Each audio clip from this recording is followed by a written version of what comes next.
Todos os anos, algo extraordinário acontece. Um movimento de fé, um encontro de corações, um tempo de renovação, de reconexão e de comunhão com Deus.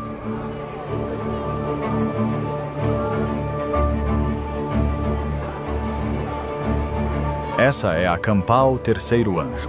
Mais do que um evento, é um chamado divino que une famílias, amigos e irmãos de fé de todo o país.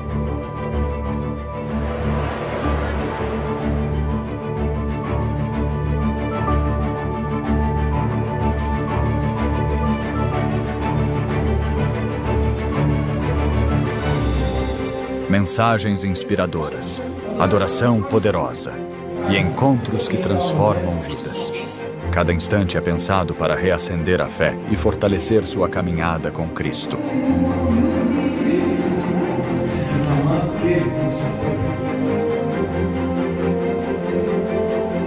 Dos mais experientes aos pequeninos, todos têm seu espaço. Programações específicas para crianças, jovens e adultos tocam corações de todas as idades.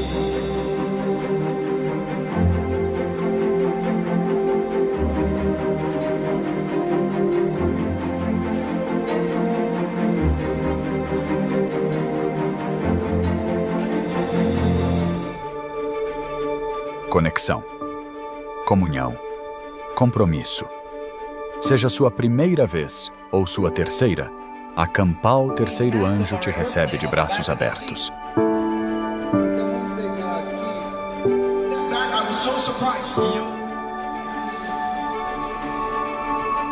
Isso não é só um congresso, é uma família, um vislumbre do céu.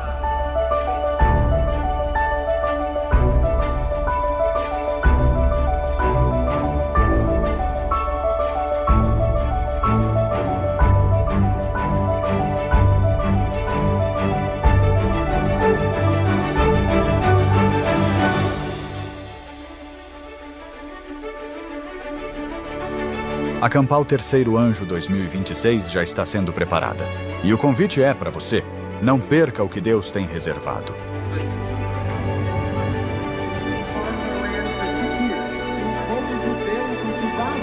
A cada ano damos um passo a mais perto do propósito, mais perto uns dos outros, mais perto do céu.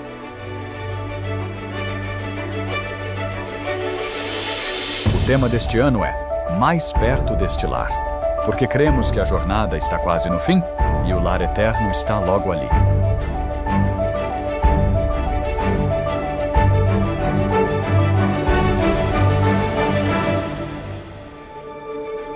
Campal Terceiro Anjo 2026. Mais perto deste lar. Esperamos você lá.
Olá, bem-vindos a mais um E aí, professor?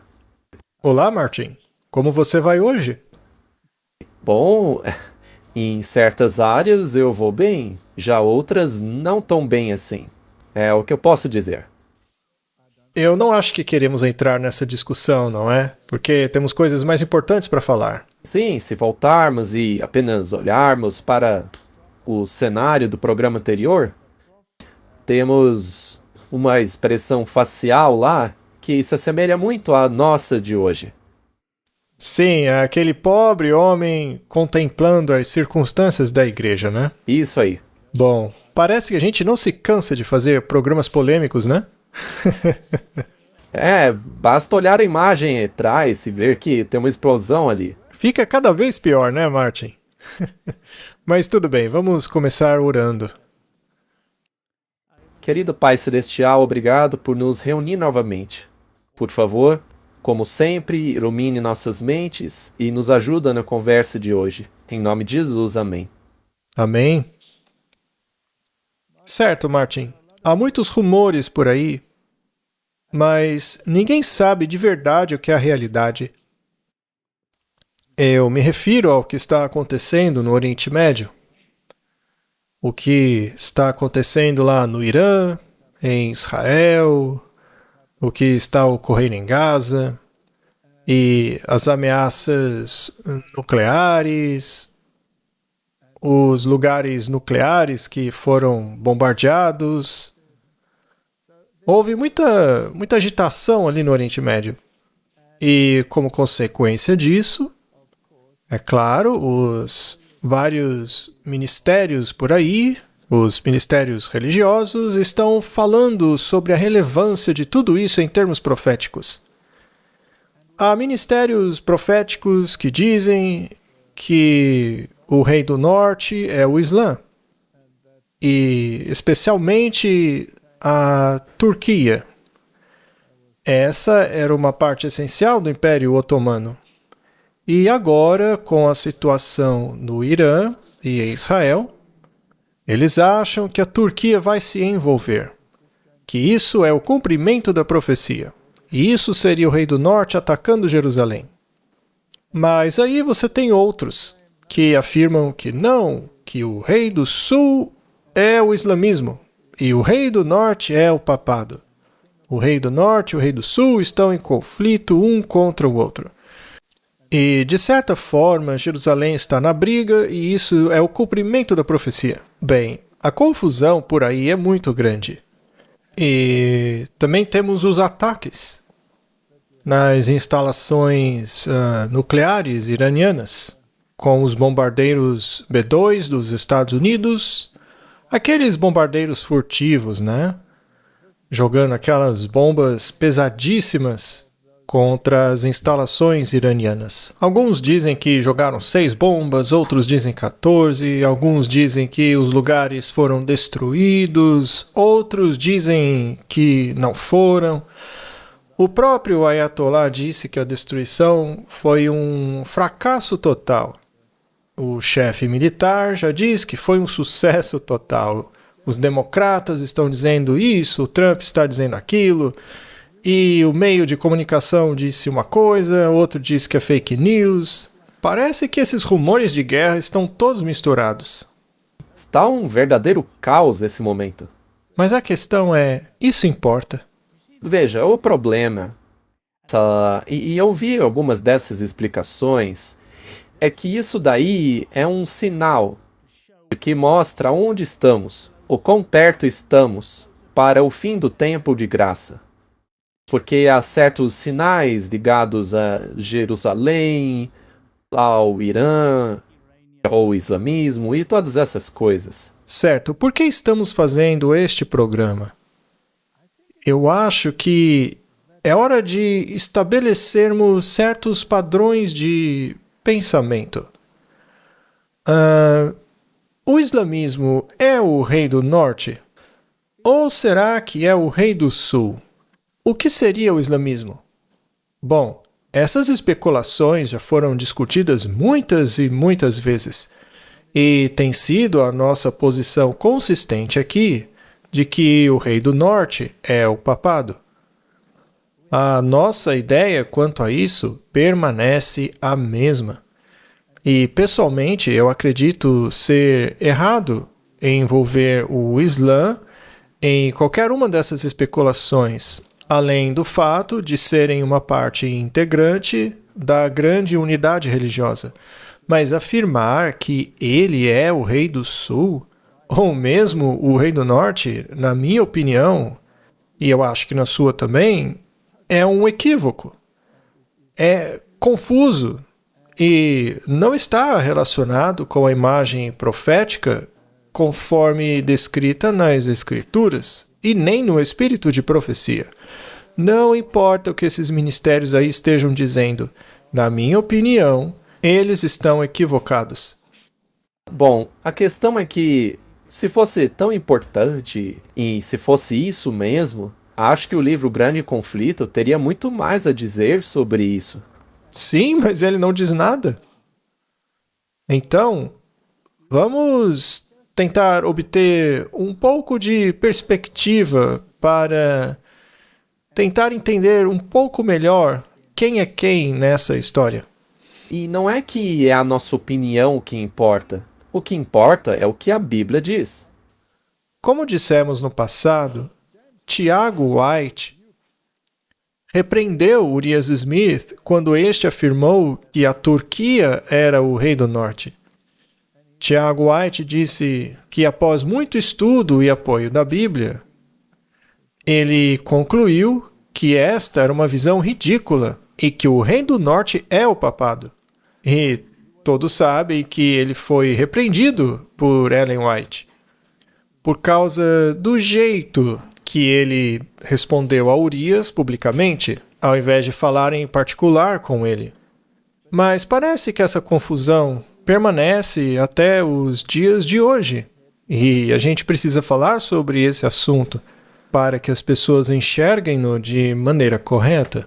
Mas Ellen White repreendeu seu marido James White não pelo que ele disse, mas como ele disse. Isso mesmo. Foi esta a situação.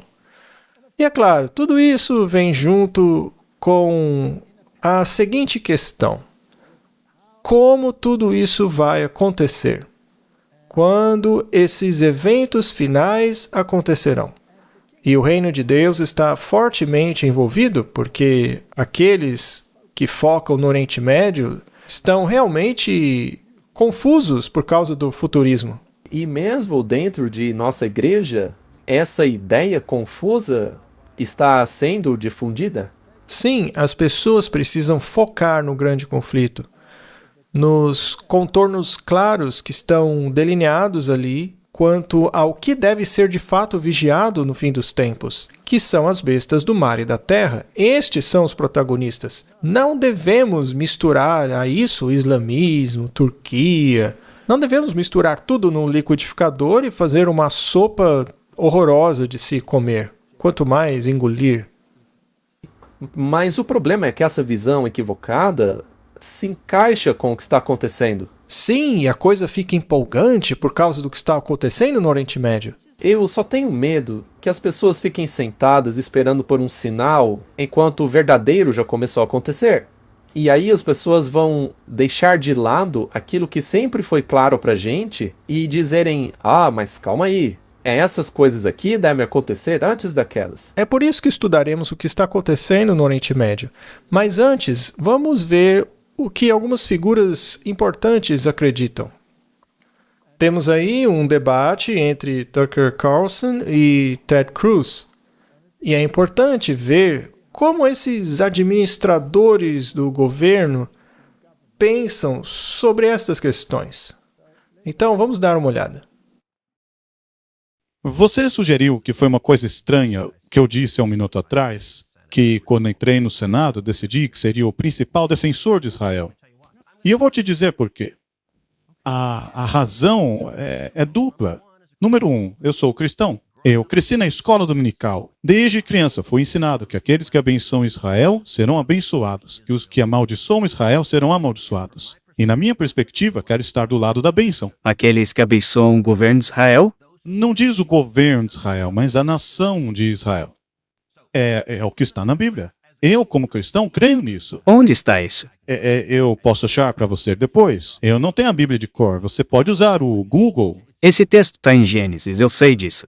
Mas o curioso é que você usou um texto bíblico e não sabe nem onde ele está. Você usou um texto fora de contexto? Essa é a sua teologia? Tucker, É que eu também sou cristão, eu quero entender isso.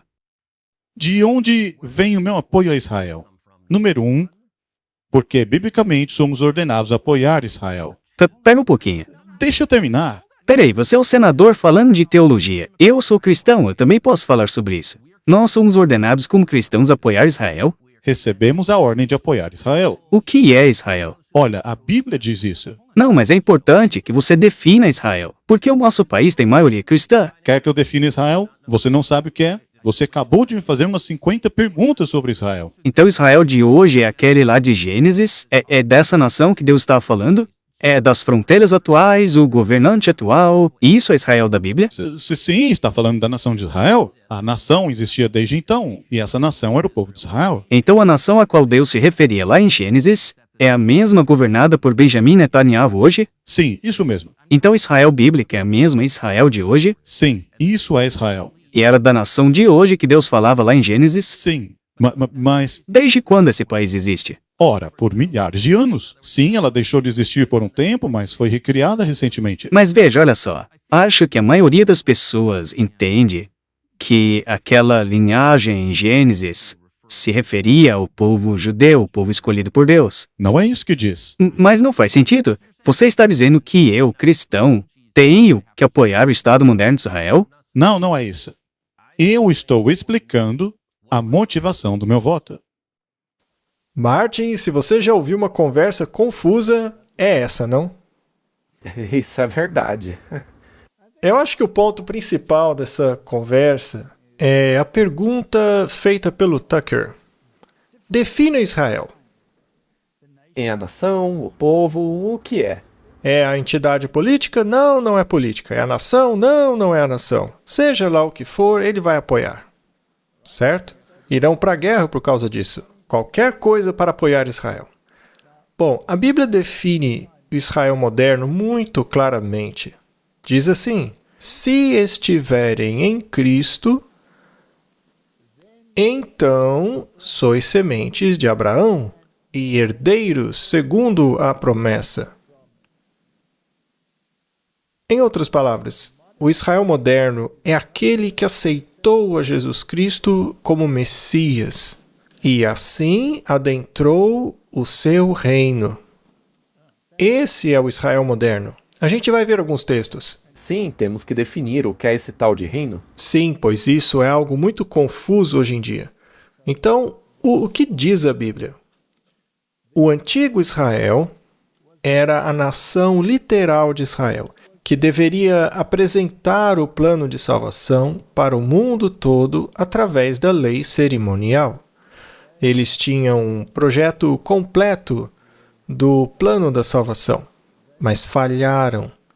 Eles guardaram isso para si mesmos, queriam se tornar os governantes aqui na terra, queriam governar todas as nações e estabelecer a sua nação física, chamadas por eles de Reino de Deus aqui nessa terra. Mas Cristo chegou e estourou aquela pequena bolha. Então, já faz 2000 anos que essa bolha estourou. E agora há pessoas como Ted Cruz que acreditam que eles têm que estabelecer o domínio, o reino na terra. Eles são dominionistas. Então, mais cedo ou mais tarde, esse reino vai ter que chegar. Ele não aconteceu na época dos judeus, então tem que acontecer agora. Mas, de alguma forma, os judeus estão envolvidos, etc, etc. Bom, Jesus não disse que a casa deles ficaria deserta? Sim. E o que isso significa? Bom, já falamos sobre isso muitas vezes. Se a casa fica deserta, ela não tem mais impacto em nada, porque Deus a abandonou. Deus a abandonou como nação. Exatamente. Acabou. Acabou. Paulo afirma muito claramente que aqueles da fé judaica foram cortados da vinha, cortados para fora. Mas, se aceitarem Jesus como Messias, aí podem ser enxertados de volta. Só uma pergunta. Isso significa que será uma nação enxertada novamente? A questão é, enxertados aonde? Quem é a videira? É Jesus. Então eles têm que ser enxertados de volta em Jesus. Então são indivíduos que o aceitam. Correto? Aí eles se tornam parte do reino de Deus, certo? Bom, então, Martin, a nação de Israel tem zero relevância no que diz respeito à Bíblia. E a terminologia que você tem na Bíblia como Israel de Deus são aqueles que lutaram com Deus e venceram. É isso que significa a palavra Israel. Sim, aquele que venceu. Sim, ele não é mais o suplantador, é aquele que lutou com Deus e venceu. É um reino espiritual. O reino físico virá, mas do jeito estabelecido por Deus e não no nosso jeito. E esse reino não é deste mundo. Então, o reino atual, ou nação, a entidade física, a entidade política que temos ali no Oriente Médio, nada mais é do que um construto maçônico, criado em 1948, hoje representado por esta nação. Não é uma nação criada por Deus. É uma nação idealizada por um projeto maçônico, no qual nações como os britânicos e os Estados Unidos e as Nações Unidas, enfim, todos juntos criaram isso. Agora, deve haver uma razão para isso, porque deve haver um plano por trás em algum lugar. Mas, como nação, eles não têm nenhum papel a desempenhar nos eventos finais da profecia. Então, eles são puramente políticos. Biblicamente falando, não tem relevância nenhuma, pois estão desolados. Exato. Os olhos do povo de Deus precisam estar no Rei do Norte. E é claro, se você definir o Rei do Norte como uma entidade política situada no Oriente Médio, aí você vai fazer o tipo idêntico ao antítipo. Você estará totalmente perdido nas simbologias proféticas. Estará perdido nesse mar de ideologias universais. E que diferença faz se Israel e o Islã brigarem entre si? Afinal, ambos rejeitam Cristo. Então, é irrelevante, em termos bíblicos. O centro, a pedra angular que foi rejeitada é Jesus. E é Jesus e seu reino que estão em jogo, e não esses reinos aí que o rejeitaram.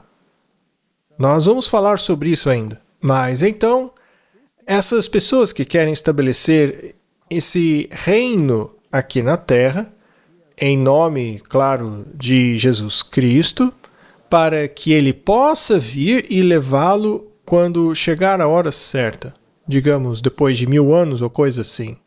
Hitler também pensou que iria estabelecer um Reich de 1000 anos, e isso nunca aconteceu. Os próprios judeus antigos pensavam assim, mas nunca aconteceu. Mas essa esperança parece que nunca deixa a mente humana, certo? É como os 10 dedos dos pés da estátua de Daniel. A Europa está tentando se unir para estabelecer um governo na Terra. Correto, essa é uma questão muito confusa. Bom, o principal teólogo que trabalha com essa questão e estabelece um reino aqui e assumir os controles das questões e da moralidade cristã é Douglas Wilson, certo?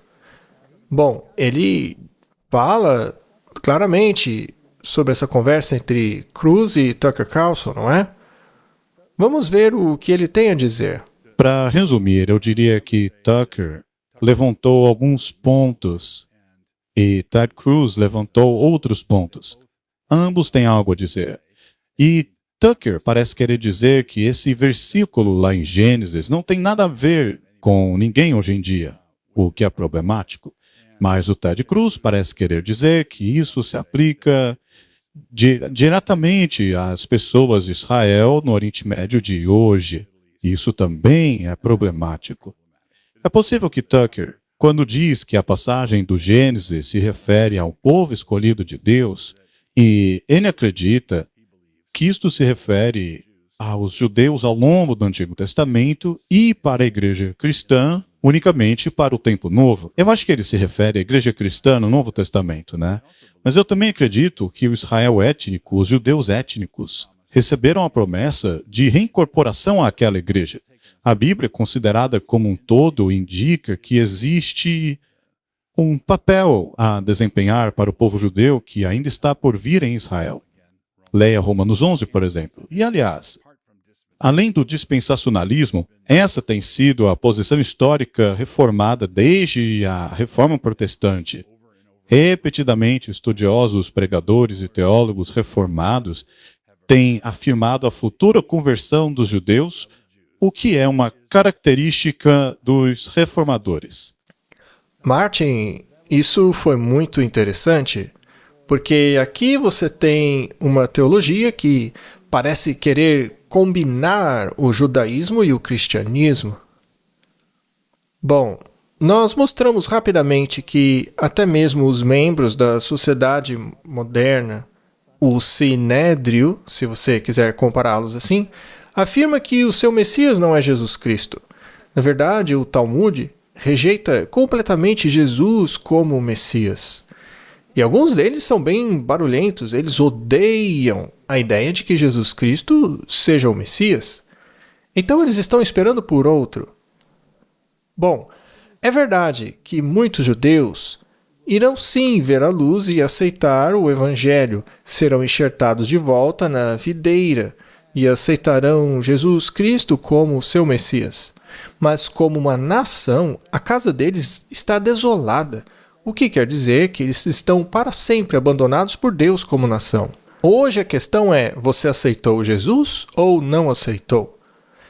Então quer dizer que em termos de evangelismo, de alcançar o mundo, não há pessoas especiais hoje na Terra que têm que ser alcançadas. Mas essa ideia aí prega que os judeus ou israelitas terão sim um momento especial no futuro em que serão alcançados como nação.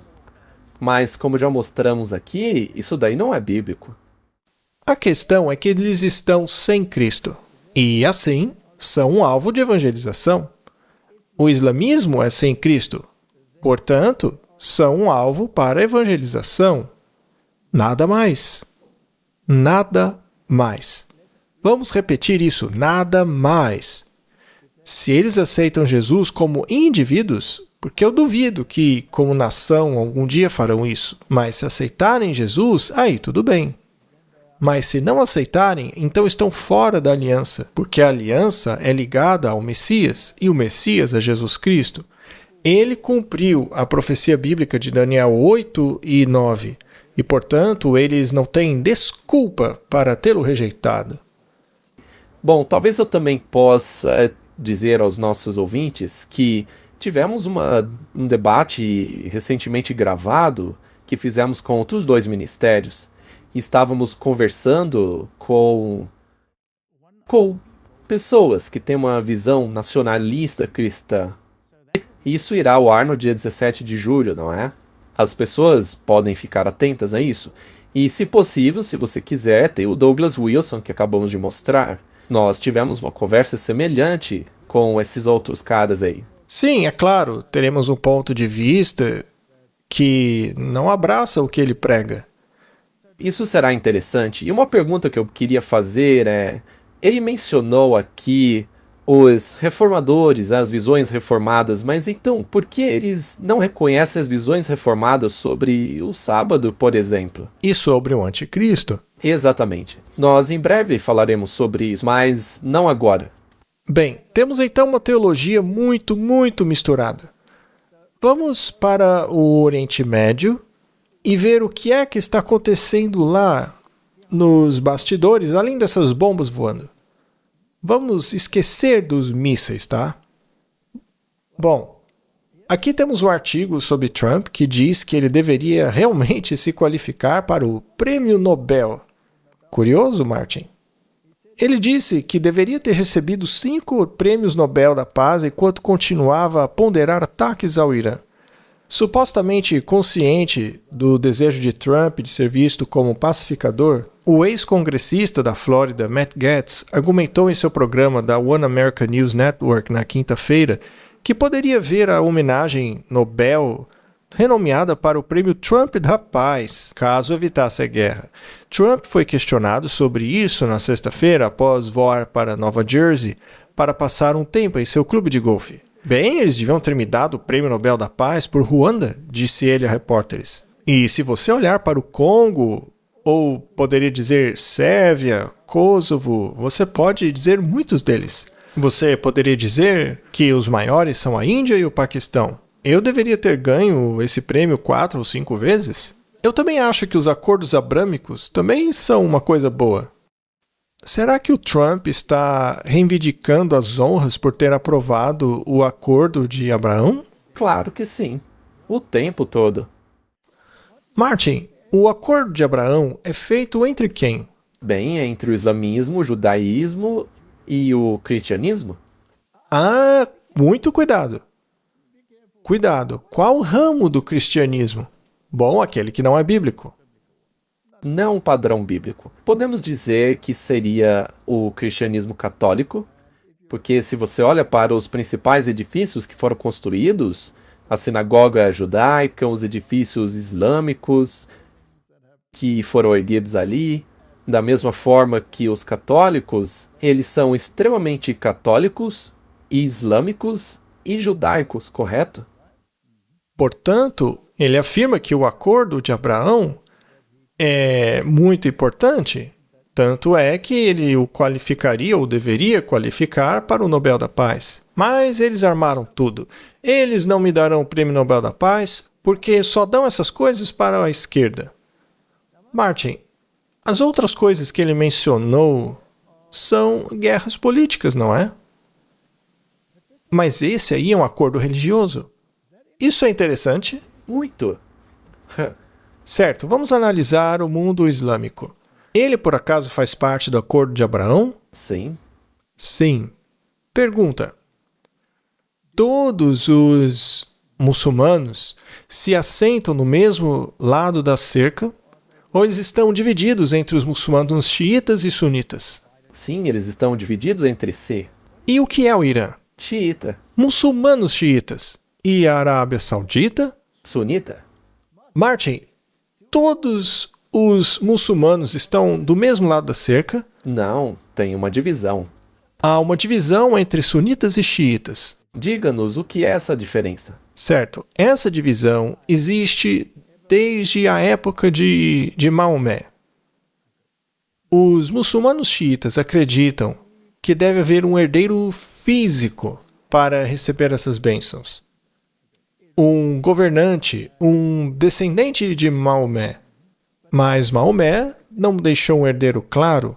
Então os muçulmanos sunitas acreditam que um dos seus grandes apoiadores, como Abu Akbar, um deles, eles também poderiam ser um líder do mundo muçulmano. Então, o Ayatollah tem que ser um herdeiro físico se ele for xiita. E, bom, o Irã é formado por muçulmanos xiitas. Nem sempre foi assim, não é?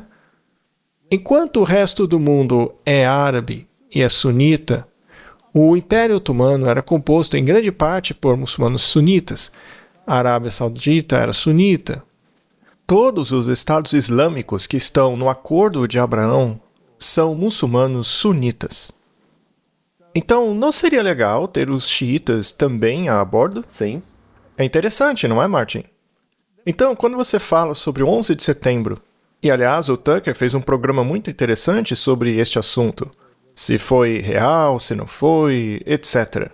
Mas não é o tema hoje, senão vamos acabar abrindo uma caixa de Pandora aqui. Mas a questão é, quem eram aqueles que, na época, supostamente ou literalmente, seja lá no que você acredita, estava causando o problema? Não foi a Arábia Saudita, porque eles eram sunitas. Mas o grande vilão no jogo hoje é o Irã, que é xiita. Bom, isso levanta uma questão muito interessante. Sim. O Donald Trump diz continuamente que a única razão pela qual ele atacou foi para que o Irã não tivesse uma arma nuclear. Sim. Mas outras pessoas, como Ted Cruz, defendem uma mudança de regime naquele país. Exato, é o que eles querem. Porque aí seria fácil enxertá-los. Se todos estiverem no mesmo barco, então todos podem se tornar parte deste acordo abrâmico. Agora, curiosamente, Martin, a religião do Irã costumava ser o zoroatrismo. Muito bem. Bem, no tempo de Daniel, é claro que os persas tinham a sua religião pagã, mas Daniel introduziu lá essa ideia de que o Messias viria. E isso foi retomado mais tarde. E então uma mistura da antiga religião persa e pensamentos do livro de Daniel, ou da profecia de Daniel, porque ele era uma pessoa muito influente. Então ele estava misturado ali e essa ideia do Salvador foi difundida, que foi o zoroastrismo. O zoroastrismo, na verdade, deu origem a formas do hinduísmo e mais tarde, finalmente, ao budismo. Então, muitos dos padrões de pensamento que vemos nas religiões orientais de hoje tinham essa questão, esse elemento do Salvador. Vishnu, aquele que tinha buracos nos seus pés e nas mãos. Mas a questão então é, isso veio antes ou depois dos períodos bíblicos? A ideia é que Daniel realmente influenciou este pensamento que foi carregado pelo zoroastrismo, mas com a Revolução Muçulmana o zoroastrismo foi derrubado, basicamente, e a religião muçulmana tomou o seu lugar, não é? Então a questão era, quem seria o líder dali para frente? E aí surgiu essa luta interna. Agora, é claro, os árabes acreditam, no caso de Meca, que eles são os guardiões. Já os outros acreditam que não, eles têm a linhagem. Então, originalmente, o mundo muçulmano, quando assumiu o poder, era meio xiita e meio sunita. Mas o Irã, com o tempo, expulsou os muçulmanos sunitas. E eles escaparam do Irã e fugiram para a Turquia, ou para outros países, como os Estados Árabes. E hoje, mais de 90% do que resta no Irã é xiita. Bom, se os xiitas e sunitas conseguissem se reconciliar politicamente, o que é algo muito difícil, né? Sim, porque tem a religião envolvida. Sim, mas se os dois fossem incluídos no acordo abrâmico, isso seria um grande marco, digno de um prêmio Nobel da Paz para o Trump, não acha? Sem dúvida. Muito bem, Martin. O que eles têm em comum? Bem, nenhum deles traça sua ancestralidade até Jesus. Não. Porque é isso que cria uma divisão entre as religiões, certo? Um diz que Jesus é o chefão, o outro diz que não, que Maomé é o chefão. Então, os cristãos não aceitarão Maomé e os muçulmanos não aceitarão Jesus Cristo como fundador. A única maneira de resolver o problema é ir ainda mais para trás na história e usar Abraão. Aí sim temos uma ligação, porque todos sabem que os judeus vieram do Abraão, e depois de Isaac e Jacó. Já os muçulmanos dizem, nós também viemos de Abraão, mas por meio de Ismael. E os cristãos seguem a linha dos judeus, que finalmente dará em Jesus Cristo. É por isso que chamaram de acordo abraâmico. Martin, você percebe que o acordo abrâmico exclui Jesus Cristo? Claro que sim. Porque com os judeus e os muçulmanos, ele é completamente ausente. Aham, mas há um grupo de 3 ali. O Islã, o judaísmo e, finalmente, o cristianismo católico, chamemos assim. Mas, Martin, quem será o manda-chuva desta aliança, hein? O Papa? O Papa. Todos os líderes não fizeram acordos com o Papa. Eles não assinaram documentos de fraternidade com o Papa. Então, ele é uma espécie de membro desta aliança, mas um pouquinho mais especial que os outros. Não é mesmo? Isto não significa, então, que eles têm que fazer um acordo aceitando esta situação? Agora, o catolicismo romano acredita na expiação? Não. Não, ele nega a expiação. Ele rejeita a ideia que você seja salvo pelo sangue do Cordeiro. Você é salvo pelas obras de Cristo e dos santos. Você não é salvo pelo sangue do Cordeiro. Jesus morreu apenas como um exemplo de obediência perfeita, mas não foi no seu lugar. É por isso que você ainda deve pagar pelos seus próprios pecados no purgatório. E toda a doutrina do purgatório e do tesouro de méritos é uma invenção que você não encontra em nenhuma escritura. É uma invenção católica. É uma rejeição da expiação. Muito bem, então eles rejeitam. E o islamismo rejeita a expiação? Com certeza. Eles não chamam isso de falsa doutrina? Chamam isso de anátema. E a religião judaica também não nega que Jesus é o Messias que morreu pelos nossos pecados? Claro que nega. Então, essas três religiões do acordo abrâmico negam a expiação. Eles negam o evangelho. Então, deveria se chamar de acordo do anticristo. Porque nega a expiação de Cristo. É um acordo anticrístico. Não sei se Donald Trump está ciente disso, que ele quer o prêmio da paz baseando-se em um acordo com o anticristo. Te pergunto se ele sabe. Eu não sei se ele sabe, mas essa é a questão.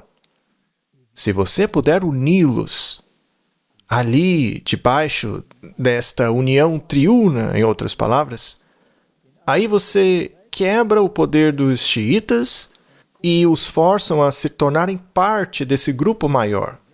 E aí fazer parte do acordo abrâmico, no qual o presidente desta união é o papado.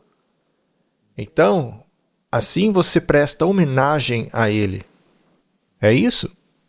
Muito bem. Então, Martin, isso é muito interessante. Então, será que isso daí realmente é uma realidade?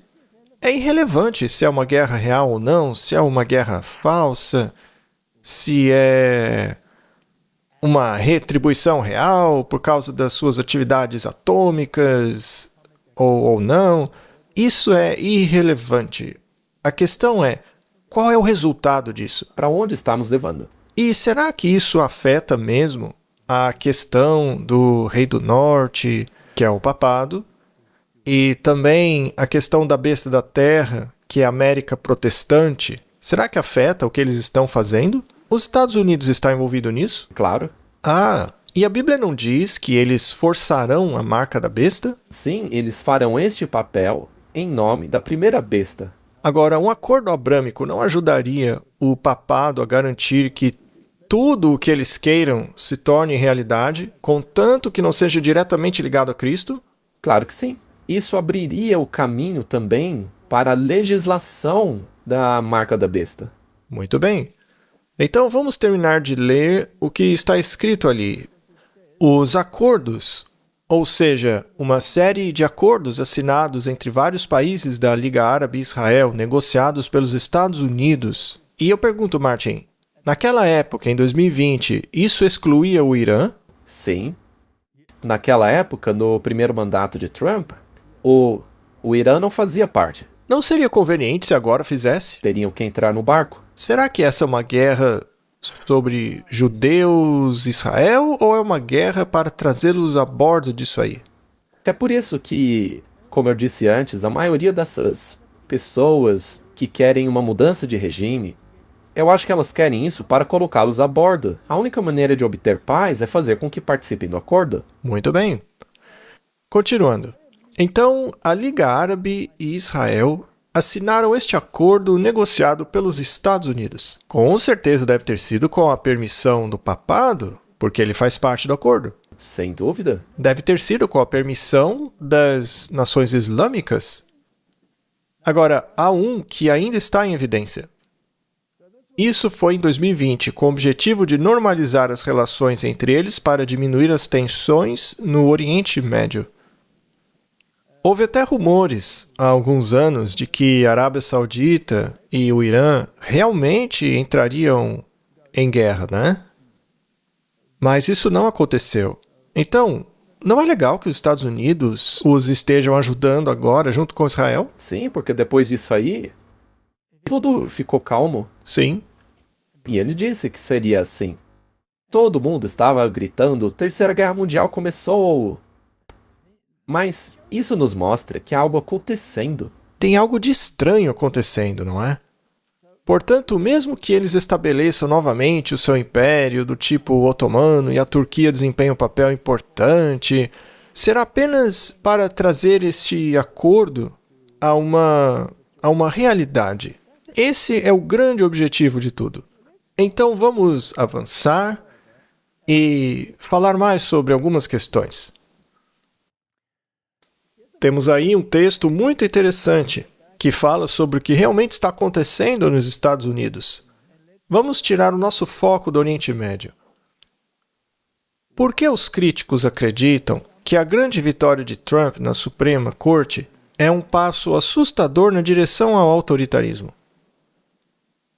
Martin, no quadro bíblico de Apocalipse, capítulo 13, esta entidade, esta besta, este poder político, que é um poder político cristão, que tem influência para ditar o mundo todo, ele deve ditar a moral cristã, não é? E isso é um problema em termos de Constituição. Sim. O mundo secular se opõe a isso. Agora, é nossa opinião que o rei do sul não é o Islã, porque ele não pode ser o rei do norte e do sul ao mesmo tempo, ou mesmo algo entre ambos, não dá. Mas que o rei do sul é a mentalidade egípcia que dizia: quem é o Senhor para que obedeça a sua voz? Sim, a mentalidade do faraó. Correto? E o comunismo. É expulsar Deus de todos os aspectos da vida. Essa é a filosofia do rei do sul, que o rei do norte, a Igreja Católica, com seus parceiros, como veremos, tentarão derrubar. Então, a guerra de que a Bíblia fala entre o norte e o sul é a mentalidade cristã em oposição à mentalidade secular. É disso que se trata. Bom, esse medo de que o poder da presidência se torne tão, mas tão grande que ele possa legislar além da Constituição está se tornando realidade. Vamos ler o que os críticos estão dizendo por lá.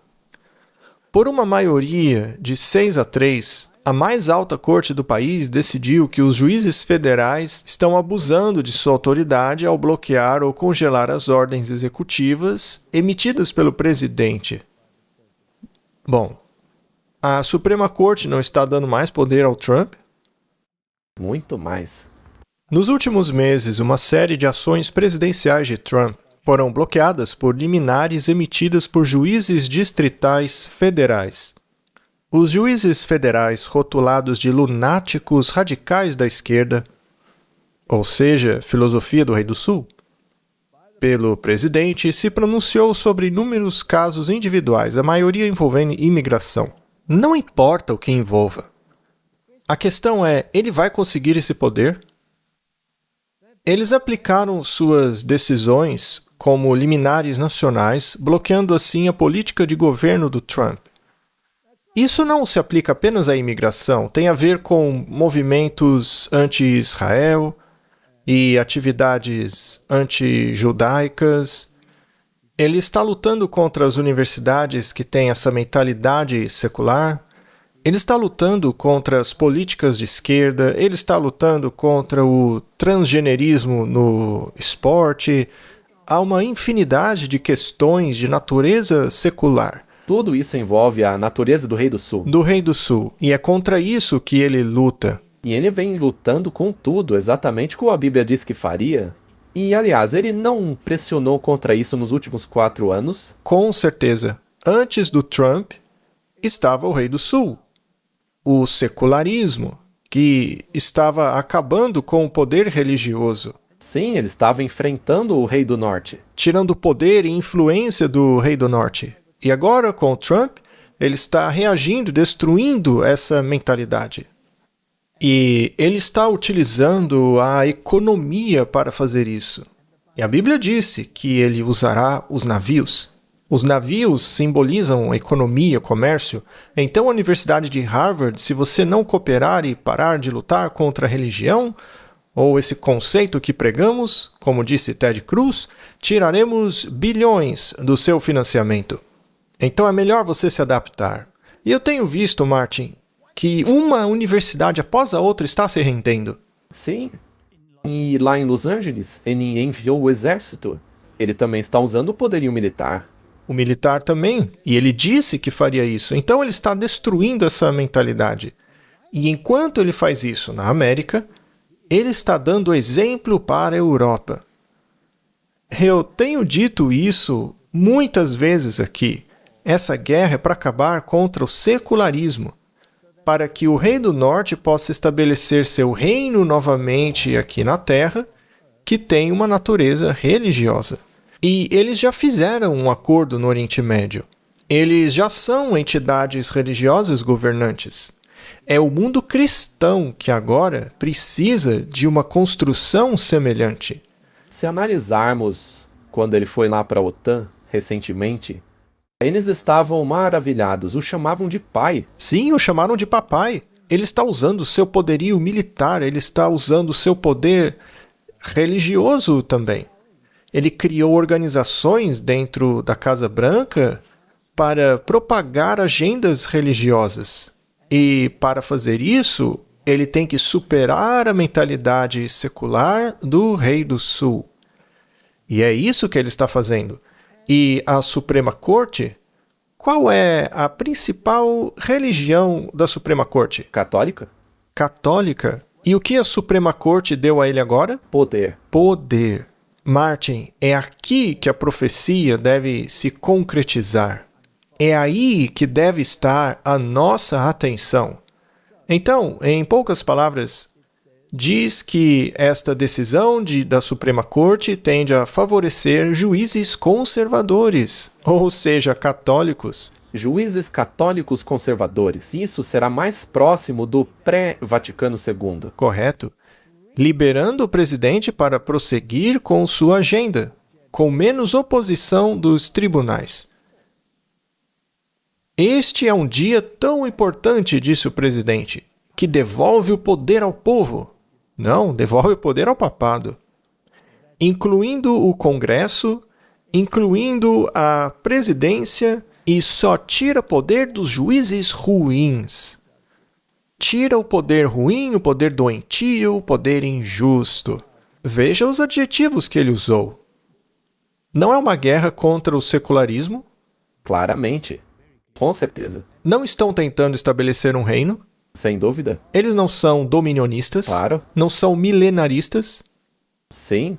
Falaremos sobre isso logo logo. Em breve vamos conversar sobre isso porque é muito importante. E temos que olhar para o reino de Deus, não é? Sim. A fim de entendermos isso. Porque se a sua mentalidade é de que haverá um reino na Terra antes da vinda de Jesus, Isso. aí você vai ficar preso nessa mentira. Sim, você vai cair nessa areia movediça aí. Então vamos deixar claro. O que quer que aconteça lá é uma tentativa de provocar uma unidade religiosa com o papado, que é presidente desta aliança, o chamado Acordo Abrâmico. Sunitas e xiitas precisam estar do mesmo lado. E se você desse a algumas dessas mentalidades a ideia de que elas não são terroristas? Você pode mudar da Arábia Saudita, do 11 de setembro, para o Irã, se você quiser. E quem não estiver jogando a bola se torna o alvo do dia. Como se fosse um interruptor. Agora, eles na Arábia Saudita receberam Trump com pompa e circunstância. E não foi feito um grande acordo econômico entre eles? Sim, foram o quê? 3 trilhões de dólares? É um acordo gigantesco. E enquanto tudo isso acontece, afeta não apenas o Oriente Médio, por causa do oleoduto, mas afeta também a China. A China está sentindo a pressão. A Rússia, então, está sentindo a pressão do outro lado também, com a questão da Ucrânia. Martin, todos eles vão subir a bordo e gritar paz, paz. Paz e segurança. Mas uma hora essa paz vai acabar e surgirá o caos. A gente sabe o que a Bíblia diz. Mas haverá um momento, né? No momento, o que eles estão buscando é a paz. Mas vamos olhar agora para o reino de Deus. João 18, versículo 36. Jesus disse: Meu reino não é deste mundo. Essa é uma afirmação clara. É a fundação sobre a qual todo esse argumento deveria ser construído. Não concorda? 100%. É isso daí que importa. Essa é a base. Meu reino não é desse mundo. Se o meu reino fosse desse mundo, aí os meus servos lutariam para que eu não fosse entregue aos judeus. Mas agora o meu reino não é daqui. Portanto, o reino dele não é deste mundo. É outro tipo de reino. Mas os judeus tentaram estabelecer o reino deles? Sim. E não ficaram chateados por não tê-lo conseguido? Muito. Muito chateados. Eles tinham a mentalidade de que o reino tinha que ser estabelecido aqui. É isso mesmo. E os discípulos também. Quem iria governar aquele reino? Bem, se fosse plano de Jesus, então ele teria sido rei e governado sobre a terra. Isso é óbvio. E aí eles teriam se tornado os ministros do governo. Mas para isso Jesus teria que expulsar os romanos e estabelecer um reino terrestre. E castigar todos que discordassem dele. E a prova de que não era isso que ele queria é que ele não fez isso. Ele está no céu. Mas a igreja dele aqui embaixo quer isso. E o que fizeram com Jesus por ele não querer esse reino? Eles o mataram, se livraram dele. Se livraram dele. Muito bem. Então o reino dele não é deste mundo. Se fosse assim, os servos dele lutariam por ele. Mesmo um dos discípulos de Jesus era um zelota. Sim. Que queria estabelecer esse reino aqui. Ele queria lutar. Mas Jesus disse, não, não é assim. Agora, Lucas 16, 16. A lei e os profetas, ou seja, a Bíblia sem o Novo Testamento, certo? A lei e os profetas duraram até João. Esse é o João Batista, né? Então, a lei e os profetas, a Bíblia, e o que ela implicava, o que ela ensinava, como tal, permaneceu ativo até João Batista. Desde então, o reino de Deus é pregado. Em outras palavras, o Messias, sobre o qual foi escrito ali na Torá por todos os profetas que vieram a esta terra, finalmente havia chegado. E ele estabeleceu um reino terrestre? Não. Mas ele pregou sobre isso? Sim. E todo homem se esforça para entrar nele. Você pode entrar nele ou pode querer ficar de fora. Certo, Martin, vamos deixar uma coisa clara. Tudo o que foi escrito na Bíblia, na Torá, nos primeiros 5 livros de Moisés, tudo o que os profetas testificaram, aquilo teve absoluta relevância até a época de João Batista. Mas então algo mudou. O Messias chegou. Mas ele não veio conforme o conceito deles. Ele disse que o reino havia se aproximado. Ahá! E não que tinha se estabelecido. Exato. Então, eles não tinham o que fazer. Então era melhor que Jesus morresse do que desistirem dessa ideia do reino terrestre. É melhor que morra um homem pelo bem do reino, do que toda a ideia do reino ser destruído por causa de um homem. Livre-se dele, então. Então, desde o tempo de João Batista, que foi o arauto de Jesus e disse: Eis o Cordeiro de Deus que tira o pecado do mundo. Lá está ele, ali. Desde então, o reino de Deus tem sido pregado e as pessoas se esforçando para entrar nele. Então, de acordo com isso, Martin, desde quando esse reino existe aqui na Terra? Desde Jesus. Desde a época de Jesus, desde João Batista. Porém, é um reino físico, no qual você tem soldados e entidades políticas impondo sua vontade? Não. Não, é um reino espiritual. Sim, porque ele mesmo disse, do contrário meus servos lutariam. Mas não estamos lutando, não estamos cortando orelhas por aí. Mas eles querem cortar orelhas, não é? O nosso reino é um reino de escolhas. Isso é muito importante. É um reino de escolhas. É por isso que nossas orações são direcionadas a isso, a uma escolha de fazer parte desse reino. Você só pode fazer parte desse reino pela fé. Não é forçado. Não se pode ir a um país para fazer parte dele. Ninguém pode forçar você. Na verdade, isso é interessante. Eu não posso chegar nos Estados Unidos e dizer: Oi, eu vejo que vocês estão estabelecendo um reino, eu vim morar aqui agora. Não dá para fazer isso. É um reino espiritual. E ainda que as leis de Deus fossem forçadas em todo mundo, nem isso te levaria para o reino dele. E será que os próprios discípulos tinham entendido isso? Não, Os judeus entenderam? de jeito nenhum. Não entenderam. Agora, vamos para depois da ressurreição. Para o evento da ascensão de Cristo, certo? Esse é o título da versão King James. A ascensão. Está em Atos capítulo 1. Então, quando se reuniram, perguntaram-lhe, lembrando, e isso é depois da ressurreição. Na verdade, é quando Jesus está indo para o céu permanentemente. 40 dias após a sua ressurreição. Perguntaram-lhe, Senhor, restaurarás tu, neste tempo, o reino a Israel? Eles ainda Não entenderam, não. porque antes ele tinha dito que o reino tinha chegado e as pessoas estavam lutando para entrar. Mas não era o reino que eles esperavam. Ainda não tinham enxergado.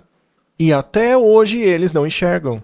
E já vimos isso antes. Muito bem, vamos continuar. E ele lhes disse, não cabe a vocês saber os tempos ou as estações que o Pai reservou ao seu próprio poder, mas vocês receberão poder depois que descer sobre vós o Espírito Santo. E então sereis minhas testemunhas, tanto em Jerusalém, como em toda a Judéia, em Samaria e até aos confins da terra. Esse é o seu trabalho. Pregue o Evangelho. Pare de se preocupar quando o reino será estabelecido. Certo? Então eles não estabeleceriam um reino. Façam seu trabalho. Apenas preguem o Evangelho. Apenas preguem, deixem que eu estabeleça o meu reino. Não, porque o reino dele não é desse mundo. Nem tentem fazer isso. Foi o que ele disse. Ok? Agora vamos para Daniel. Naturalmente, você se lembra da estátua. Temos a cabeça de ouro, o peito e braços de prata, representando o Império Medo-Persa, o quadril de bronze, representando o Império Grego, e as pernas de ferro. E havia duas pernas de ferro, porque tinha o Império Romano Oriental e o Ocidental. Então você tinha os pés de ferro e barro, os 10 dedos que representam os poderes que sairiam dessa entidade de Roma, né? Que são os poderes divididos da Europa. E Daniel diz no capítulo 2, versículo 43. E quanto ao ferro misturado com o barro, eles não se misturarão com a semente dos homens. Não se ligarão, assim como o ferro não se mistura com o barro. Então esse reino dividido, que consistirá de ferro e barro, que por tanto tempo tentou se unir, eles não se misturarão. Até mesmo Haveria constante conflito entre eles. E eles tentaram, com a mistura do... Os reis tentaram reunir o ferro e os sacerdotes estavam tentando unir o ferro ao barro. E não deu certo. E no dia desses reis, o Deus do céu suscitará um reino. Certo. Quem vai estabelecer esse reino? Deus. Eu achei que os padres e os pastores iriam estabelecê-lo com os governantes, não é? Não será assim. Não será. Deus vai estabelecer o reino dele. E esse reino jamais será destruído. O reino não passará a outros povos. Parece então que o Trump não vai governar esse reino. Será que a igreja vai administrar isso? Não, diz que não será deixado para outras pessoas. Eu estou lendo a Bíblia agora. Mas este reino, o reino de Deus, quebrará e consumirá todos os outros reinos e permanecerá para sempre. Então, quer estejamos falando sobre Israel literal, ou sobre Roma, ou mesmo os Estados Unidos, eles não vão governar o reino de Deus. E o que o Ted Cruz estava falando? Ele não está confuso sobre esse assunto? E o que dizer sobre os outros? Infelizmente, todos eles acham que vão estabelecer o reino para Deus aqui na Terra. Mas estão errados. Eles não desempenharão papel algum nisso, é o que diz aí. E ainda continua descrevendo, veja. Pois assim como viste a pedra que destruiu os reinos da terra, né? Essa pedra foi cortada da montanha sem mãos, ou seja, sem ajuda humana.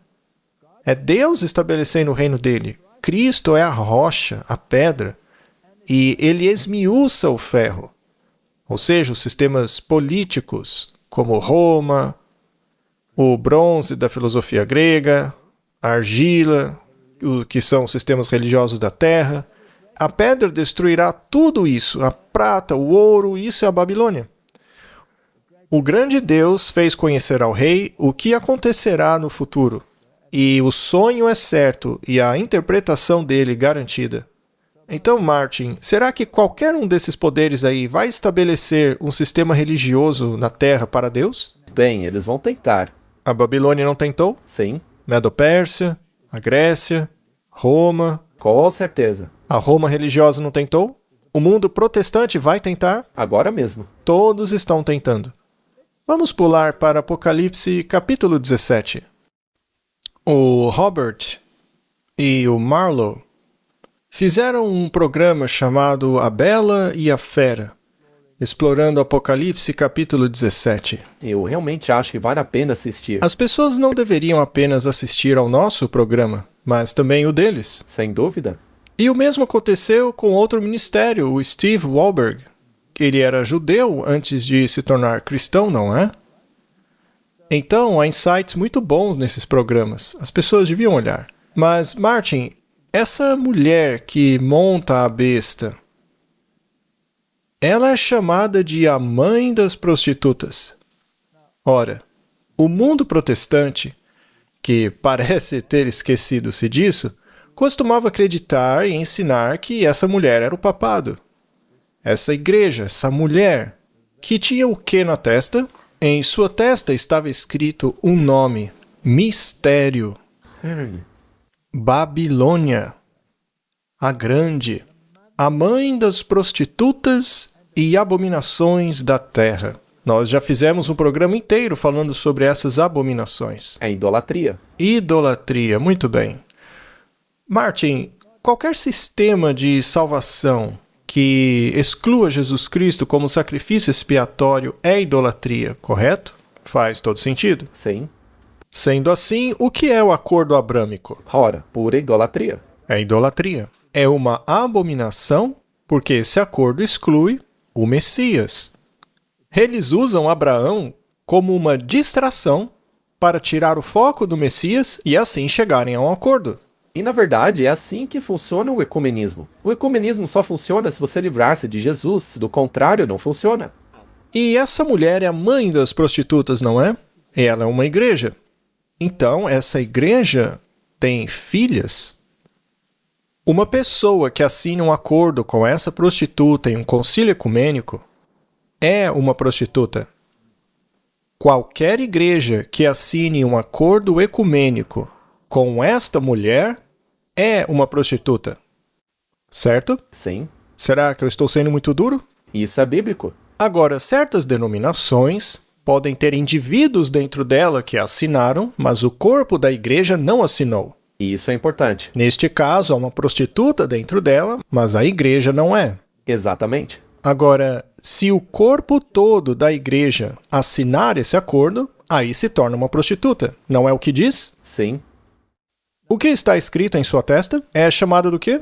Mistério, Babilônia, a grande. Babilônia. Confusão. Martin, Babilônia. Não era esse o rei do norte? Sim? Agora eu estou confuso.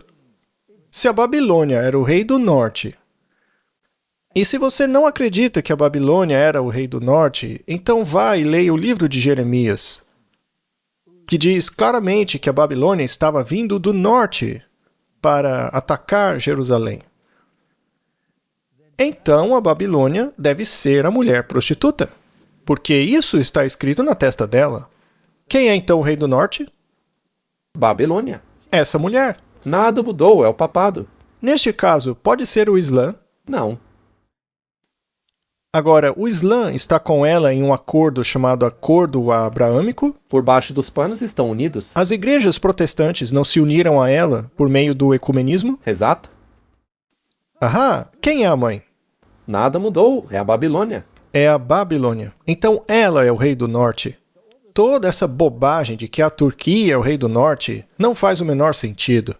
Porque diz ali que a Babilônia sempre foi o rei do norte. É isso aí. É um ponto bem claro? Eu acho que sim. Muito bem.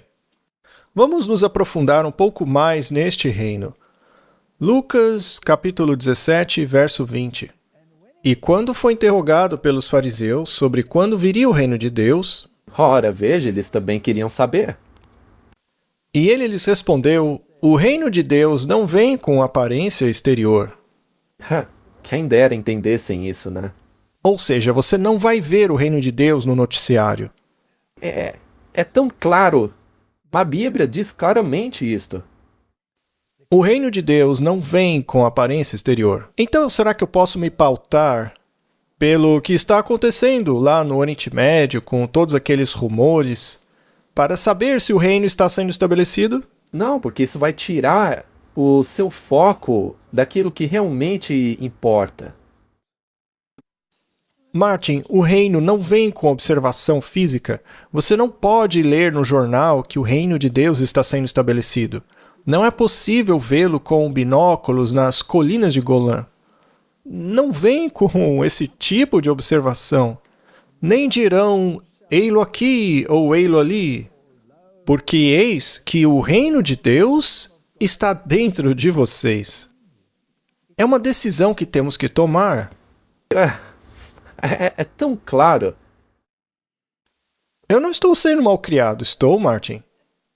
Nós não somos os malvadões, a gente só quer que as pessoas entendam isso. Por favor, ouçam o que a Bíblia diz. E disse aos seus discípulos, dias virão em que desejarão ver um dos dias do Filho do Homem e não o verão. E dirão a vocês, ele está aqui ou ele está ali, mas não vão atrás deles. Não acreditem nessa bobagem de que eles estão estabelecendo o reino de Deus. Será o próprio Deus que fará isso. Agora você tem que entrar nele. E eu entrei, porque eu quero Jesus como meu Salvador. Eu aceitei a expiação dele por mim. Você sabe, todas essas questões, eu quero entrar no reino. Eu também quero. Pois assim como o relâmpago, que brilha em uma extremidade do céu e ilumina até a outra, assim será também o Filho do Homem no seu dia. Não dá para ser mais claro que isso. Quando Cristo vier, ele vai estabelecer seu reino. E aí sim você poderá observá-lo, mas até lá, você não vai. Não dê ouvidos a esse pessoal. Seres humanos não vão estabelecer fisicamente esse reino aqui. Como era o reino naquela época? Vamos ler em Lucas 10, versículo 9. Curai os enfermos que nela houver, e dizei-lhes, o reino de Deus está próximo de vocês. Ainda não chegou, mas ele está perto. Aceite isso pela fé. Mateus 24, versículo 14. E este evangelho do reino será pregado em todo o mundo para testemunho a todas as nações. Então virá o fim. Mas não diz que o reino será estabelecido ali. Primeiro virá o fim. Primeiro virá o fim. Há uma diferença, porque as pessoas acreditam que vão pregar esse evangelho e então, basicamente, dizendo em termos bem duros, impor o reino a todos. Porque eles querem implementar uma legislação. Não é assim que funciona. Então, devemos continuar pregando aos judeus para que aceitem Jesus como Messias? Sim, Devemos continuar a pregar aos muçulmanos, que devem aceitar a Jesus como Salvador? sem dúvida. Martin, o mundo islâmico costumava acreditar, e muitos ainda acreditam, que eles vão introduzir a lei da Sharia em todo o planeta. Vão invadir o mundo, livrar-se de todas as outras religiões para somente eles governarem. Recentemente, eles não foram muito decepcionados em termos de conquista desse tipo de vitória? Sem dúvida. Será que eles não estão um pouco desiludidos com essa visão de mundo hoje? Sim, e aí você tem o outro lado, que acha que eles vão tentar forçar isso. Então, eles devem impedir. Muito bem. E aí você também tem o lado cristão, que acredita que precisa converter cada um deles. Mas eles também ficarão desiludidos.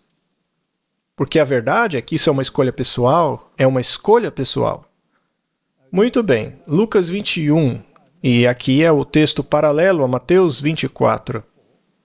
E de tal forma, quando vocês virem essas coisas acontecerem, ou seja, os eventos finais, saibam que o reino de Deus está próximo e que será estabelecido por Donald Trump e pela sua maravilhosa administração. É isso que diz a Bíblia?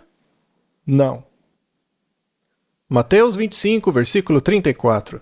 Então o rei dirá aos que estiverem à sua direita: Vinde, benditos do meu Pai, herdai o reino que vos está preparado desde a fundação do mundo. O que isso nos diz, Martin? Que não é deste mundo.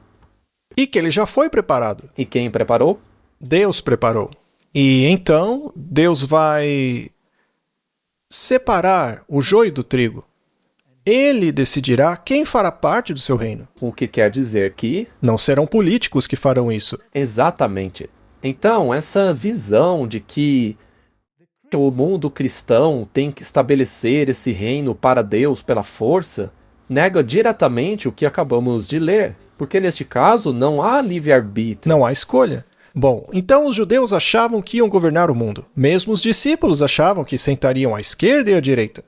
Achavam que eles seriam os governantes, não é? Que maravilha. E os milenaristas... o pensamento deles é tipo... Tá bom, Jesus, fica feliz aí em cima, tá? Deixa a gente governar a terra pro senhor aqui embaixo. Fique tranquilo aí em cima, porque aqui embaixo estamos obrigando todo mundo a te obedecer. E um após o outro vai começar a dizer no mundo evangélico que temos que forçar a moralidade. Eu quero encorajar as pessoas a assistirem ao vídeo mais recente do Little Light Studio com respeito à implementação da lei dominical e esta mentalidade de assumir o controle. Eles fizeram um trabalho excelente. Assista no Little Light Studios. Talvez você possa colocar um link. Sim, vou pôr o link e provavelmente uma propaganda aqui na tela. Sim, muito bom. É um vídeo excelente que precisa ser assistido. Nós não vamos repetir aqui no nosso, porque eles já fizeram um ótimo trabalho. E também já dissemos coisas semelhantes aqui. Mas o vídeo deles nos faz entender muito bem aonde estamos hoje. Vocês fizeram um ótimo trabalho. Little Light Studios. Então... é isso que vai acontecer, e como esse reino será estabelecido.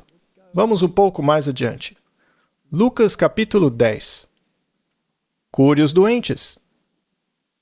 É isso que Jesus diz aos seus discípulos para fazerem. Curem os doentes. E não estabeleçam um reino com leis. Não, curem os doentes e digam que o reino de Deus está próximo a eles. Até mesmo o pó da vossa cidade que se apegou aos nossos pés, nós sacudimos contra vós.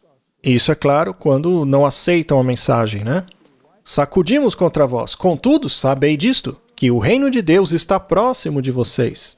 Ou seja, vocês têm a oportunidade hoje. Vocês ouviram o evangelho, mas não o aceitaram? Então limpamos a poeira dos nossos pés. Não vamos forçar ninguém. Mas o reino está próximo de vocês. Sim. Ou seja, a mensagem chegou a vocês. O que farão agora é escolha sua. E ouvindo eles estas coisas, Jesus acrescentou uma parábola, porque estava perto de Jerusalém, e eles pensavam que o reino de Deus se havia de manifestar imediatamente. Eles tinham entendido direito? Não. Não. Também criam no conceito literal do reino visível. Exato.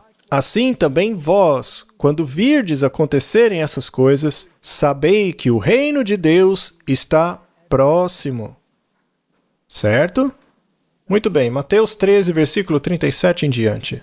E ele respondeu e disse-lhes: O que semeia boa semente é o Filho do Homem. É assim que será estabelecido o reino, não é? O campo é o mundo todo. A boa semente são os filhos do reino. Por escolha. Por escolha. Eles ouviram o evangelho. A semente que foi semeada é a palavra de Deus, certo? Então o campo é o mundo, não apenas os Estados Unidos ou a Europa. É o mundo. As boas sementes são os filhos do reino, mas os joios são os filhos do maligno. O inimigo que os semeou é o diabo. A colheita é o fim do mundo, e os ceifeiros são os anjos. Não vamos colher em nome de Deus. Não, o joio estará lá até o fim. Até o fim. Assim como o joio é colhido e queimado em fogo, assim será no fim do mundo. Certo? O Filho do Homem enviará os seus anjos, e eles tirarão do seu reino todas as coisas que ofendem e os que praticam a iniquidade. Então, mesmo aquelas nações que afirmam serem cristãs, têm nelas joio e trigo. E quem vai fazer essa separação? Deus. Só que eles querem forçar a semente ruim a se tornar uma boa semente. Uau, isso é totalmente... Boa sorte! Isso tem a ver com o que falamos no último episódio, sobre a igreja remanescente. Cale a boca dos liberais, expulse-os da igreja. Não adianta, não vai mudar a opinião deles. Mas, além disso, dentro da igreja, dentro do remanescente de Deus, não cabe a nós arrancar o joio. Deus vai fazer isso. E o que ele vai fazer com o joio? O lançará na fornalha de fogo, onde haverá pranto e ranger de dentes. Então os justos se apresentarão como filhos no reino de seu Pai. Mais claro que isso não dá. Quem tem ouvidos para ouvir, que ouça. Então ninguém vai estabelecer o reino de Deus antes dele mesmo. Essa ideia é uma grande bobagem. Agora uma pergunta. Enquanto o noivo está demorando, deveríamos nos preocupar em estabelecer esse reino terrestre? É o que a maioria quer fazer. Já que o noivo está demorando, vamos aproveitar e consertar o mundo para ele. Deixa com a gente, Senhor. Não, isso é impossível. Bem-aventurado aquele que não se escandaliza da missão do Messias só porque não é exatamente o que ele acha que deveria ser. Vamos ver isso. Lucas 7:19. E João, aqui é o João Batista, né? Chamando 2 dos seus discípulos, enviou-os a Jesus perguntando: És tu aquele que deveria vir? Ou devemos esperar outro? Pobre João estava lá na prisão. Tinha a espada do Estado sobre sua cabeça. E ele estava se perguntando: ora, se Jesus veio para estabelecer seu reino, por que ele ainda não o fez? Porque ele não acabou com a oposição toda? Não é? Ele também estava esperando um reino que não aconteceu.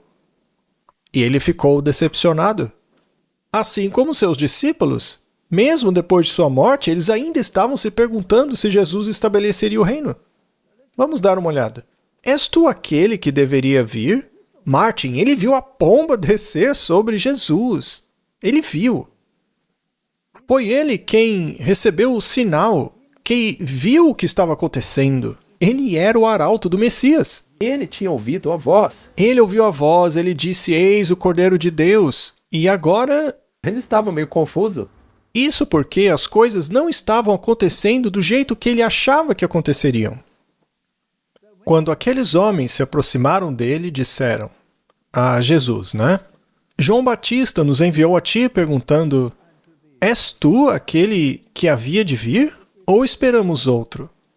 Por que não estavam fazendo o que tinham que fazer? Deviam estar abrindo o caminho, em vez de questionar. Não é mesmo? Devemos esperar outra pessoa. E naquela mesma hora, veja, Jesus nem respondeu. Ele nem sequer deu uma resposta. Naquele mesmo momento, ele curou muitas enfermidades, pragas e espíritos malignos. Devolveu a visão a muitos cegos. E aí Jesus, respondendo, disse-lhes: Vão e anunciai a João o que vistes e ouvistes. Mas Jesus não falou nada, ele só mostrou. Ele mostrou como os cegos enxergam, os coxos andam, os leprosos são purificados, os surdos ouvem, os mortos ressuscitam e aos pobres é pregado o Evangelho do Reino. E bem-aventurado é aquele que não se escandalizar de mim. Vamos colocar isso em uma perspectiva espiritual. Conte a eles o que vocês viram e ouviram. Os cegos espirituais estão começando a entender. Aqueles que foram feitos coxos por falsas doutrinas estão começando a andar. Aqueles que estão cheios da lepra do pecado estão sendo curados desses pecados por meio da confissão e aceitação da expiação de Cristo para que sejam purificados. Aqueles que nunca entenderam o Evangelho estão ouvindo e entendendo. E aqueles que estão espiritualmente mortos estão sendo ressuscitados. Aqueles que estão espiritualmente pobres em entendimento estão se tornando ricos. Esse é o aspecto espiritual. Então, João Batista começa a pensar: bem, se é isso o que os discípulos que enviei a Jesus viram, então qual é a missão do Messias? E aí ele começa a se lembrar de tudo o que tinha lido no Antigo Testamento. Ele se lembra de Isaías. Isaías, capítulo 61. O Espírito do Senhor Deus está sobre mim, porque o Senhor me ungiu para pregar boas novas aos mansos. Enviou-me para restaurar os corações quebrantados, a proclamar liberdade aos cativos e a abertura de prisão aos presos, para apregoar o ano aceitável do Senhor e o dia da vingança do nosso Deus, para consolar todos os que choram, para ordenar aos que choram em Sião que se lhes dê ornamento ao invés de cinzas, óleo de alegria em vez de pranto, veste de louvor em vez de espírito angustiado, a fim de que sejam chamados árvores de justiça, plantação do Senhor, para que ele seja glorificado. Este é um reino terrestre ou espiritual? É tão lindo, é um reino espiritual. Martin, por que todo mundo quer um reino terrestre? Acho que tem que ver com a questão da justiça própria. Então vamos resumir tudo, Martin. Desde tempos imemoriais, todos queriam ser os governantes do reino. E, eventualmente, os judeus achavam que eles seriam os governantes, porque pensavam que o Messias faria isso por eles. O Messias veio e não fez o que eles queriam. Então o mataram. Seus próprios discípulos achavam que Jesus agiria do jeito que eles queriam, mas ele não o fez. João Batista desanimou, dizendo: por que as coisas não estão acontecendo do jeito que eu pensava? Jesus estava pregando um reino espiritual. Ele estabelecerá um reino que nunca será destruído. Mas antes de estabelecê-lo, primeiro ele tem que jogar fora tudo que existe. Martin, se o cristianismo quiser estabelecer um reino terrestre agora por 1000 anos, de acordo com o que lemos, não será tudo destruído por Jesus quando ele vier? Sim. Então é perda de tempo. É triste porque eles continuam fazendo a mesma coisa, dispostos a matar aqueles que não colaborarem com a ideia deles, que não queiram unir-se a esse reino terrestre. Correto? Então temos uma repetição das coisas. Mas a boa notícia é que eu acredito que estamos realmente no fim. Porque o mundo cristão que aceita o Messias está afastando-se do secularismo, está querendo estabelecer esse reino e fazer cumprir as leis do Rei do Norte, o que inclui a marca da besta. Eles estão querendo estabelecer um acordo abrâmico no Oriente. E todos têm que estar a bordo para que isso aconteça, porque o catolicismo acredita no amilenismo. Eles acreditam que vão governar para sempre. Eles não acreditam em um milênio onde os judeus governarão ou onde alguma outra entidade governará. Não, eles querem e acham que vão governar. Eles não acreditam no milênio. E as ideias, como vimos, o mundo cristão se apega a qualquer uma dessas ideias, seja arrebatamento secreto, dispensacionalismo, onde os judeus vão estabelecer o reino aqui por 1000 anos, ou a ideia cristã do nacionalismo cristão, onde os cristãos vão estabelecer o seu próprio reino. Tudo isso é uma construção jesuítica. Já os católicos não se importam com isso porque são amilenianistas. Acham que vão governar de qualquer forma? Eles vão governar. Agora, os protestantes também querem. Então, jogue ali uma doutrina falsa para eles, achando que vão governar. Aí uns acreditam que vão para o céu antes da tribulação, outros que vão governar aqui. Para Roma não importa, não faz a menor diferença. Para ela o que importa é governar sobre todos. E aí que a teoria se concretiza. Não importa o que a Turquia faça, o que o Irã faça, ou o que Israel literal faça. Tudo isso é uma distração maçônica. O reino terrestre deles será estabelecido quando eles conseguirem legislar sobre o povo de Deus. Quando a filosofia do Reino do Norte se tornar a lei do planeta todo. Sabe, eu espero que as pessoas entendam e assistam novamente o programa para aquela conversa que teremos no dia 17 de julho. Exatamente. Nós veremos. Vamos orar. Querido Pai Celestial, Senhor, acabe com a confusão que existe por aí. O Senhor nos deu diretrizes claras sobre qual é a nossa missão. O Senhor explicou tudo tão claramente para nós em Apocalipse 14. Temos que alertar sobre a marca da besta. Não devemos tomar parte da Babilônia.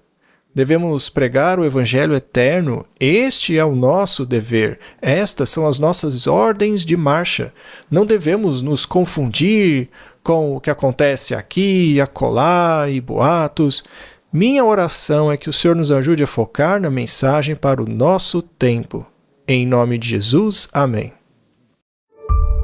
Todos os anos, algo extraordinário acontece. Um movimento de fé, um encontro de corações, um tempo de renovação, de reconexão e de comunhão com Deus.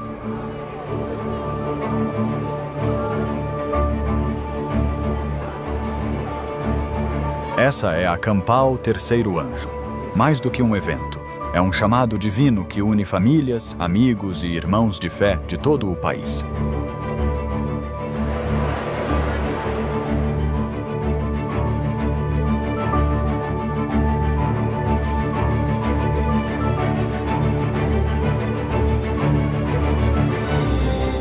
Mensagens inspiradoras, adoração poderosa e encontros que transformam vidas. Cada instante é pensado para reacender a fé e fortalecer sua caminhada com Cristo.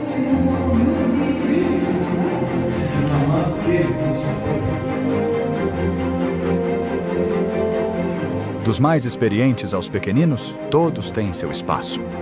Programações específicas para crianças, jovens e adultos tocam corações de todas as idades.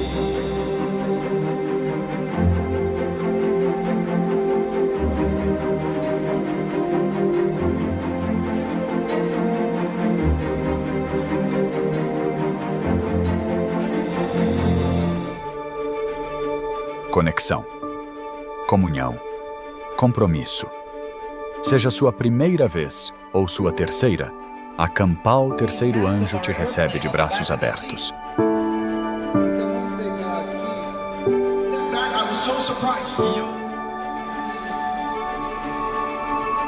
Isso não é só um congresso. É uma família, um vislumbre do céu.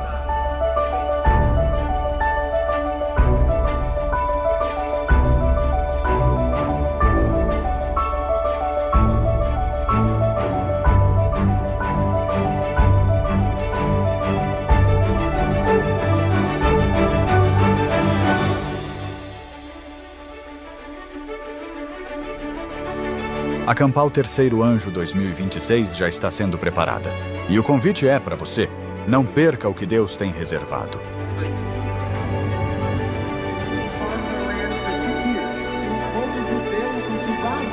A cada ano damos um passo a mais perto do propósito, mais perto uns dos outros, mais perto do céu.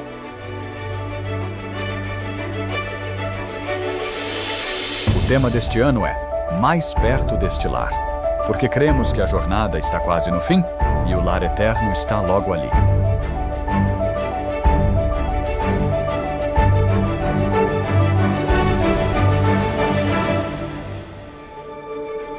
Campal Terceiro Anjo 2026. Mais perto deste lar. Esperamos você lá.